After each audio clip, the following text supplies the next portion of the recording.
আজকে আমি তৈরি করছি মুসুর ডাল আর পেঁয়াজ দিয়ে স্বাস্থ্যকর ডালিয়া।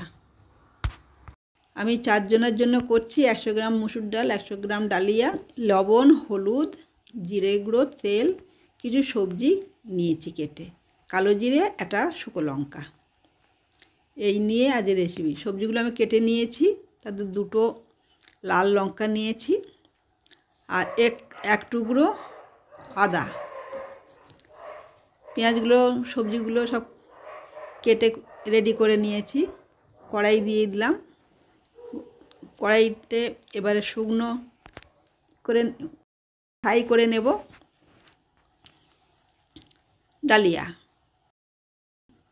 ডালিয়াটা একটু গন্ধ মতো বের হলে তারপরে নামিয়ে নিয়ে কড়াইটা তো সেই গরমই আছে, তাতে তেল দিয়ে দিলাম। তেল দিয়ে ফোড়ন দিয়েছি কালো জিরা, শুকনো লঙ্কা, পেঁয়াজ দিয়ে একটু হালকা লাল লাল হয়ে যাচ্ছে। হয়ে যাওয়ার পর আমি তারপরে দিয়ে দিলাম যে কাটা সবজিগুলো রেখেছি না, সেটাই পরপর সাজিয়ে দিলাম। ফুলকপি, গাজর, বিনস, একটু আলু দিয়ে আমার সবজি। একটা টমেটো নিয়েছি, টমেটোটা কুচিয়ে রাখলাম, ওটাকেও একটু পরে দেব।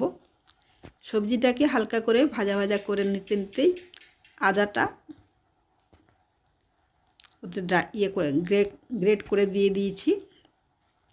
লবণ দিয়ে কিছুক্ষণ নাড়াচাড়া করার পরে হলুদ গুঁড়ো, জিরে গুঁড়ো দিয়ে নাড়াচাড়া করছি। লাল লাল হয়ে আসছে। এবার মুসুর ডালটা দিয়ে দিলাম। মুসুর ডালটা দিয়ে হালকা করে ভাজা করে নিয়ে এরপরে টমেটোর টুকরো করা আছে দিয়ে দিলাম।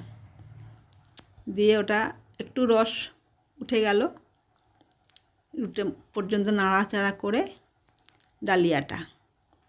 ডালিয়াটা দিয়ে সবজির সাথে একটু মাখা করে নিলাম।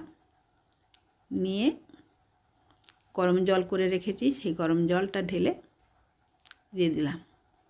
10 থেকে 15 মিনিট মতো একটু ফুটে সিদ্ধ হয়ে যাবে। ব্যাস, আমার খাবার রেডি।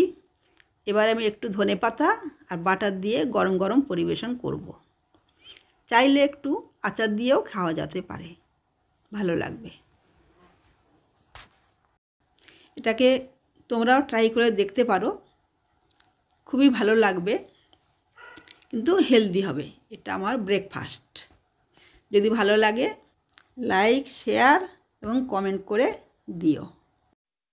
ভিডিওটা শেষ পর্যন্ত দেখার জন্য ধন্যবাদ।